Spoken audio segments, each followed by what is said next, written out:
Hello! Magandang hapon mga kachiret. Ngayon is mag-tutorial tayo about how to install solar pump. Okay, ito yung pump na binili natin, mabuksan natin.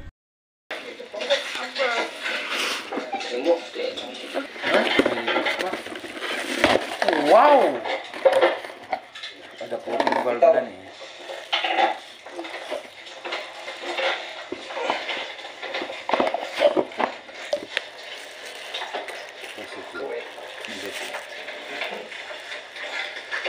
Yan ang mga boss.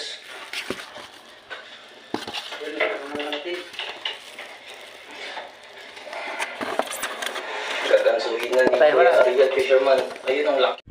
Then, pakita ko naman sa inyo yung natin, yung solar setup natin yan. Yan yung natin, regulator. Yan. Ito naman yung mga battery natin. Yan. Nasa 12.9 tayo ngayon. Ito yung battery natin. Ito yung wire ng pump natin. Okay. Bali, tinisting ko siya kanina kung talagang totoo yung nakasulat doon sa spec nya. Bali, nilagyan ko mo siya ng temporary. Ito yung pagkukuna natin ng source. Bali, D3 na tubo to mga kasiret. Ito yung pump natin. Ngayon is pa-final natin. Ngayon tuturo ko sa inyo kung paano yung mga pasunod-sunod. Okay, let's go. Kalat na yung maigi. Lagyan natin to coupling.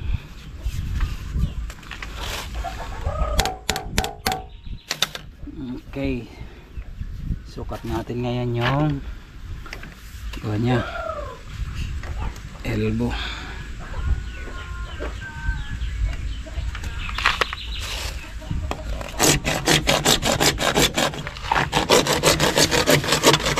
Para magamit natin ng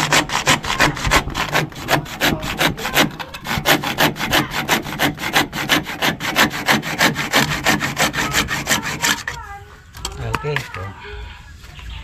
Tapos lagyan natin ng pandikit to.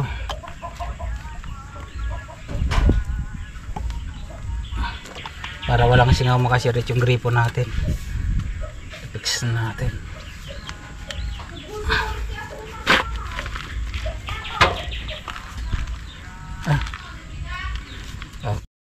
Solar pump natin, bali 1/2 ang diameter nito.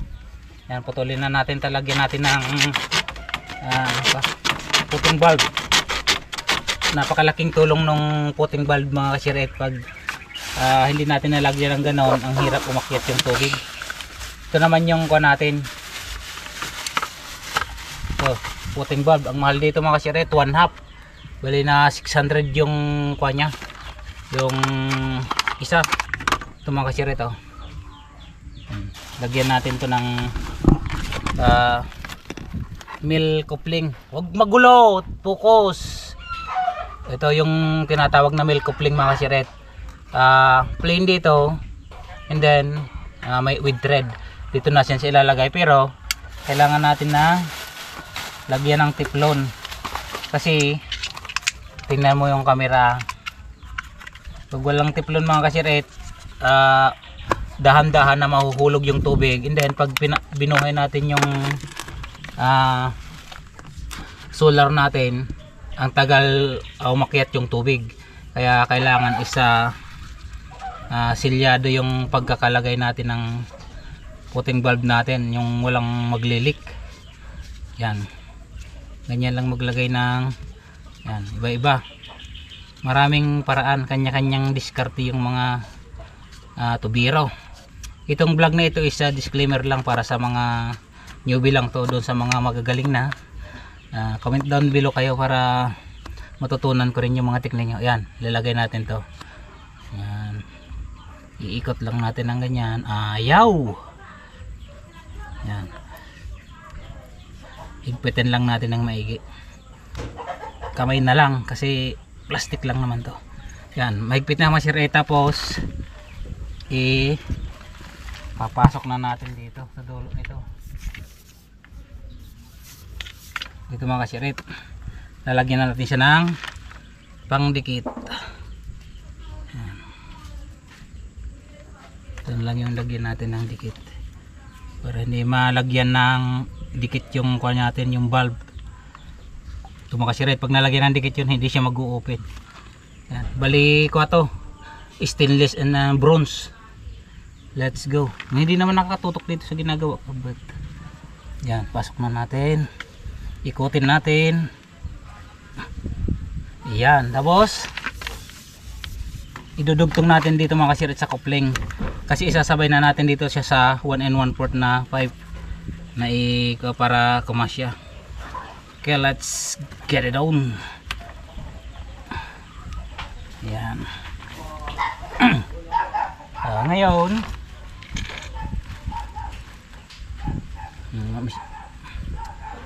dito kabot sa kabila para makita mo paghulog natin.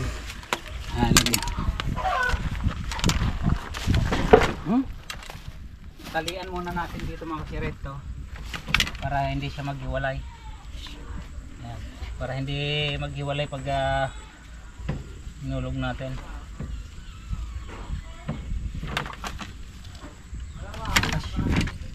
Talian natin ng goma or kahit anong panali, mas maganda goma. Yan. Oops, ilag-ilag na natin sa butas. Medyo malayo ka para makuha.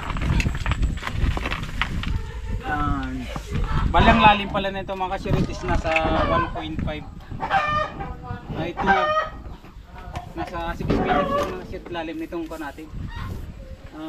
Sa tubo. Tignan natin ito.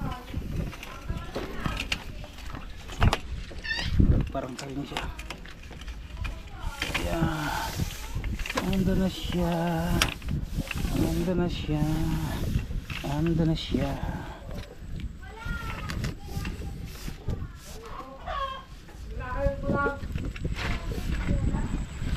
Dandanin mabuti.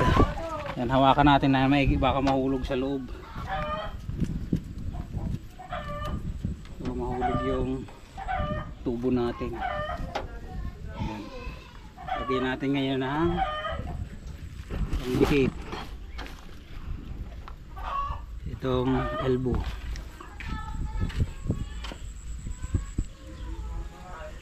Para magamit na yung gripo.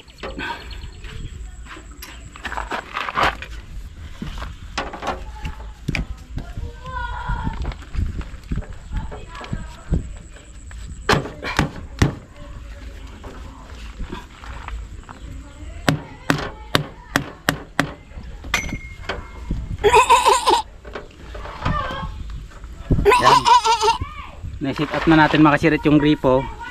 Ito na naman yung susunod natin.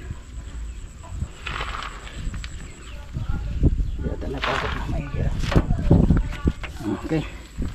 Ito naman isunod natin makasirit. Tanggalin muna natin ito. Ito yung pump natin. Let's get it on. Bali ang pump pala natin makasirit is ko ang spec niya is 12 volts. Yan. Ang power niya is kukunin natin doon sa solar setup natin para hindi tayo mag consume ng kuryente. Tanggalin muna natin to. Yan.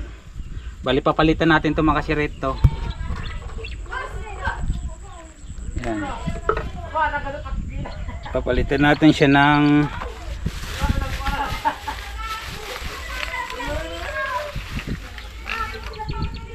iba pala yun. Patayin mo muna. Straight elbow. Bali ito, uno. Ito naman nakashare it is uno to. And then ito naman is uno pa rin. Yan. Bali ganito yung setup natin mga kashare. Ganito. Para mai-adapt natin dito siya sa 1/2. Okay, let's G. Lagyan na muna natin ng hindi. Diba ilalagay tiplon. Yung tiplon natin. Yun. Ito mga shit ilalagay tiplon para hindi siya sumingaw. Kasi once na mayroon siyang singaw, hindi siya magsasak or wala yung kanya suction. Hindi natin siya mapubuhay.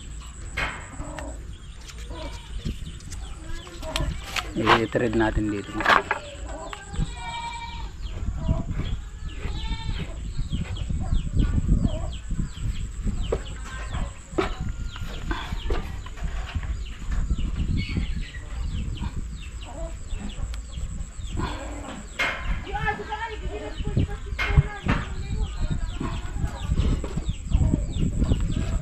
Diyan siya mga kasiret. Lalagay pa rin natin to.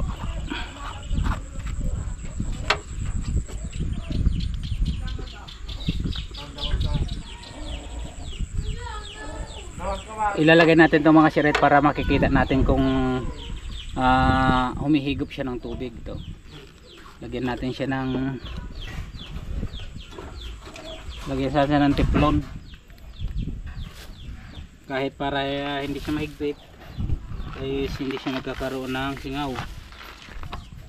Although mayroon siyang o-ring dito, lagyan pa rin natin ng teflon para sa security reason, para walang singaw. Ay, doon pa. Kahit na nagbuka pa rin yan.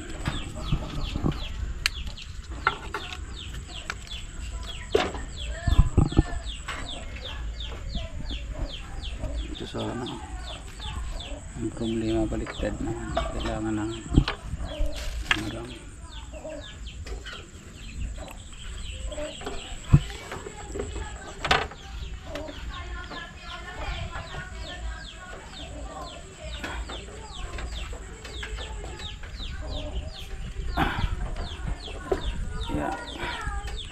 Patayin muna ko natin. Yan, bali lalagyan natin mga kasiret ng ang tawag naman dito is mill coupling. Kaya mill siya kasi naka-osli yung thread niya, tapos dito plain lang siya. Lagyan natin ng Dikit. solvent. So, lagyan natin ng solvent mga kasiret. Ano pa? Yung bilog. Boom. Tapos i-thread natin dito. Itong kuwata nito mga kasama to pag bumili tayo ng set ng solar pump, kasama na to mga kasiret. Bali dito yan nakakabit, kaya lang i-set up natin ng ibang setup para mas maganda. Okay, ngayon sukat natin dito. Putulan natin ng konting-konti lang. Konting-konti lang.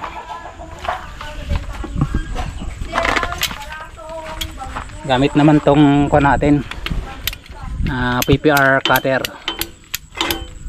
mas madali. Ganyan lang natin mag-sirit.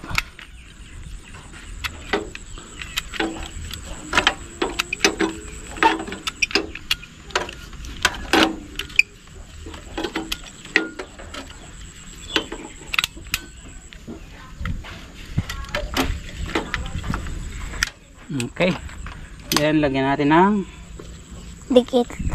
ay bago pala natin mga kasiret lagyan ng pandikit, lagyan muna natin ng tubig para hindi tayo mahirapang magbuhay. Ito yung gagamitin natin mga kasiret to. So bali itong tubig na ito mga kasiret is galing doon sa tangke natin sa taas. Bubuksan lang natin dito. Anong binibidyo mo? Bubuksan lang natin, bali konti-konti lang muna. Yan, meron na. Lalagyan natin to hanggang sa mapuno. Bidyon mo para pag pinaandar natin yung natin pump is may tubig na siya, hindi na siya mahirapan magsak. Nakapundo na yung tubig.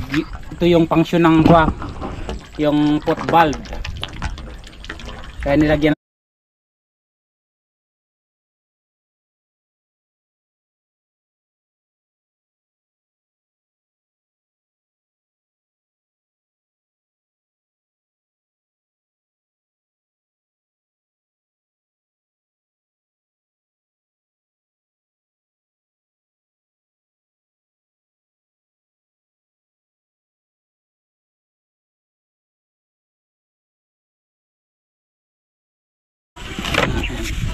Lagyan natin ng putol tayo ng pangdugtong ito.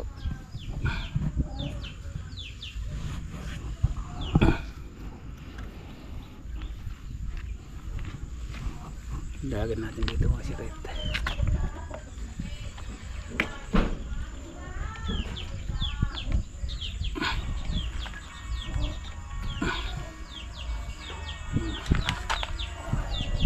Dikit.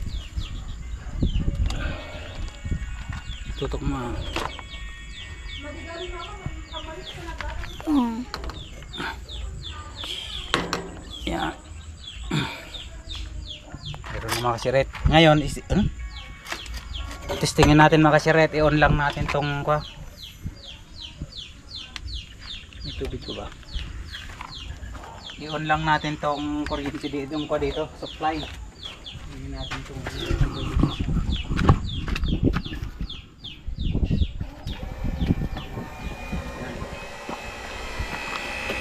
balik naman kami sa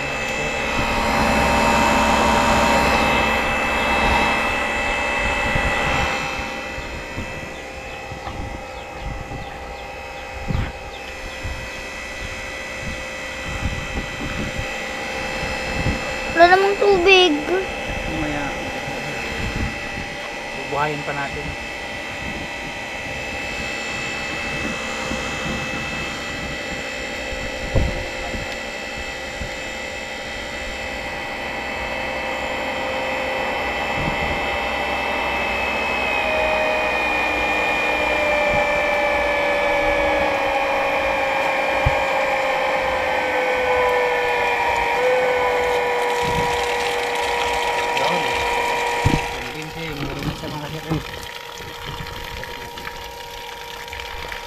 Yan.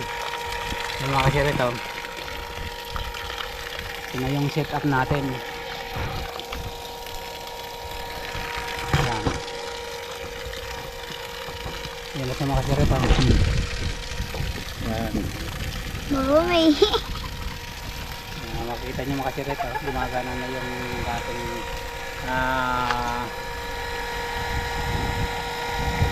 solar pump. Yan. Malipakita ko lang sa inyo yung spec para yan. Ang bili pala natin itong mga shirt is nasa sa online 1 to mahigit 1 to 50, hindi ko na matandaan. Bali ang magiging ang suction niya is 1.5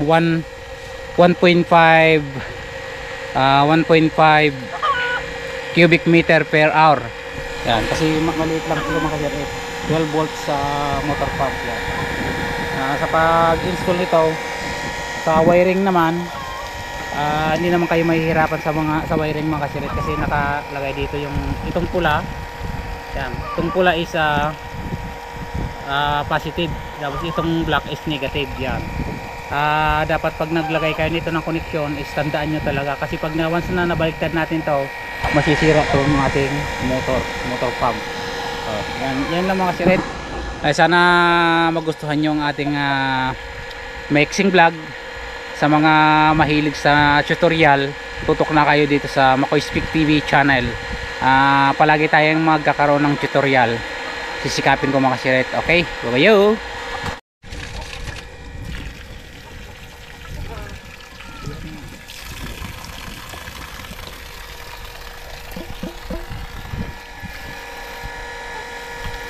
Maganda pag nilagan natin yung clear na ito, mas nakikita natin kung nagkakarga, tapos itong suction makikita din natin.